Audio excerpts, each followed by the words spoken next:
సందీప్ రెడ్డి వంగ దర్శకత్వంలో రూపొందిన యానిమల్ మూవీతో పాన్ ఇండియా హీరోయిన్ గా పేరు తెచ్చుకున్న బ్యూటీ తృప్తి డిండ్రి. ఈ అమ్మడు తన రూమర్డ్ బాయ్ ఫ్రెండ్ తో విదేశాల్లో వెకేషన్ లో ఎంజాయ్ చేస్తూ ఉన్న వార్తలు మరి హల్చల్ చేస్తోంది. తాజాగా తన బాయ్ ఫ్రెండ్ బర్త్డే సందర్భంగా తృప్తి డిండ్రి ఒక స్పెషల్ ఫోటోని షేర్ చేసింది. దీంతో ఆమె రూమర్డ్ బాయ్ ఫ్రెండ్ తో రిలేషన్షిప్ ని కన్ఫర్మ్ చేసినట్టేనా అని కామెంట్స్ వస్తోంది. తృప్తి డేటింగ్ రూమర్స్ కి ఒక ఫోటోతో ఆజ్యం పోసింది. గురువారం రోజు తృప్తి తన బాయ్ ఫ్రెండ్ తో కలిసి వెకేషన్ లో ఉన్న ఒక ఇంట్రెస్టింగ్ ఫోటోని ఇన్స్టాగ్రామ్ లో షేర్ చేసింది. అందులో తృప్తితో పాటు శామ్ కూడా సన్ గ్లాసెస్ ధరించి సెల్ఫీకి నవ్వుతూ పోజులు ఇచ్చారు. అలా తృప్తి షేర్ చేసినటువంటి అన్సీన్ ఫొటోస్ లో ఒక దాంట్లో కార్ నడుపుతున్నట్టుగా శామ్ కనిపించగా, మరో దానిలో అతను సిల్వర్ జ్యువెలరీస్ వేసుకున్నట్టుగా కనిపిస్తోంది. ఈ ఫోటోలన్నీ కూడా ఒకే ఫ్రేమ్ లో అయితే బంధించి హ్యాపీ బర్త్డే శామ్ మర్చెంట్ అంటూ హార్ట్ ఇమోజీని షేర్ చేసింది. నువ్వు అందరికీ పంచిన ప్రేమానురాగాలు నీకు తిరిగి రావాలని కోరుకుంటున్నాననే క్యాప్షన్ తో ఫోటోని షేర్ చేశారు. దీంతో ఆమె షేర్ చేసినటువంటి గంటల వ్యవధిలోనే వైరల్ అయింది. తృప్తి శామ్ గత కొంతకాలంగా డేటింగ్ చేస్తున్నట్టుగా వార్తలు వస్తోంది. కానీ వీళ్ళిద్దరూ తమ రిలేషన్షిప్ ని చాలా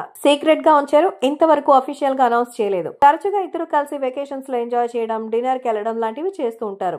ఈ జంట న్యూ ఇయర్ ని ఫిన్లాండ్ లో కలిసి సెలబ్రేట్ చేసుకున్నారు. కాగా శామ్ మర్చెంట్ ఒక బిజినెస్ మ్యాన్. ఆయనకు ఖరీదైన రెస్టారెంట్స్ ఉన్నాయి. Casa Waters, our Goa founder, hospitality పరిశ్రమలోకి అడుగు పెట్టక ముందు ఆయన మోడల్ గా కెరియర్ ను చాలా విజయవంతంగా కొనసాగించారు. ఇక తన బిజినెస్ లో భాగంగా గోవాలోని లగ్జరీ బీచ్ క్లబ్లు, హోటల్స్ ని స్టార్ట్ చేసి సక్సెస్ఫుల్ హోటలీర్ గా దూసుకెళ్లారు.